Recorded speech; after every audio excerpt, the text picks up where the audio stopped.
मैं तो शुक्र अल्हम्दुलिल्लाह ठीक हूँ। आज मैं फिश बाय करने आया था तो सोचा आपसे भी शेयर करूँ।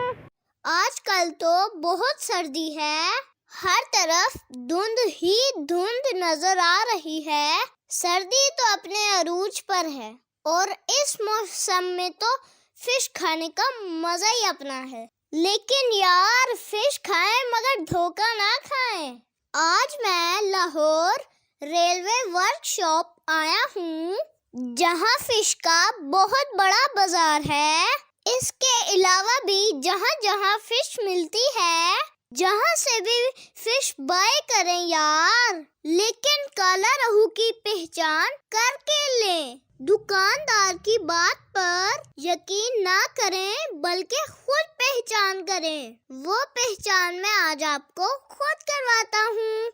अक्सर लोग काला रहू लेने जाते हैं, लेकिन दुकानदार उसको काला रहू के बजाय थैला मछली दे देते हैं और खरीदने वाले को पता भी नहीं चलता, क्योंकि देखने में एक जैसी लगती हैं और एक ही थैले पर साथ साथ ही रखी होती हैं और दुकानदार रेट भी सेम बताता है। लेकिन काला रहू और है और थैला मछली और है, क्योंकि हमारे पंजाब में लोग ज्यादा काला रहू पसंद करते हैं और उनको पहचान ना होने की वजह से दुकानदार उनको थैला मछली दे देते हैं। काला रहू का जायका तो बहुत मजे का होता है, थैला मछली का जायका कुछ कम मजे का होता है। काला रहू का रेट ज्यादा होता है और थैला मछली का रेट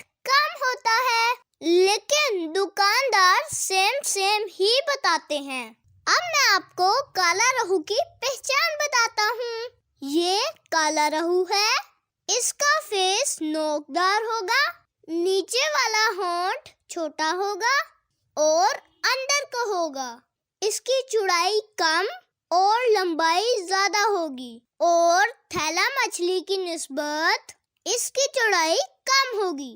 थैला मछली की पहचान ये है कि उसका फेस नोक के बजाय गुलाई में होगा और नीचे वाला होंठ बड़ा होगा और बाहर को होगा और बल्कि इसका मुंह ही खुला होगा।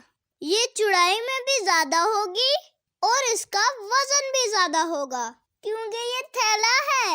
इनके कलर में भी थोड़ा सा डिफरेंस होगा।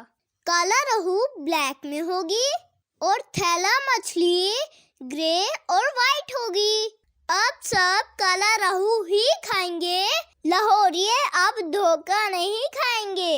अगर आपको मेरी इंफॉर्मेशन अच्छी लगे तो मेरी वीडियो को लाइक करें। जी हाँ, देखिए मैंने आपको फिश की पहचान करा दी ना, और कि काला रहू कौन सी है और थैला मछली कौन सी है। इस तरह आपको पता लग गया और अब आप सही लिया करेंगे मछली। और अगर आपको मेरी वीडियो अच्छी लगे तो प्लीज मेरे चैनल को सब्सक्राइब करें, मेरी वीडियो को लाइक करें और कमेंट करें। ओके।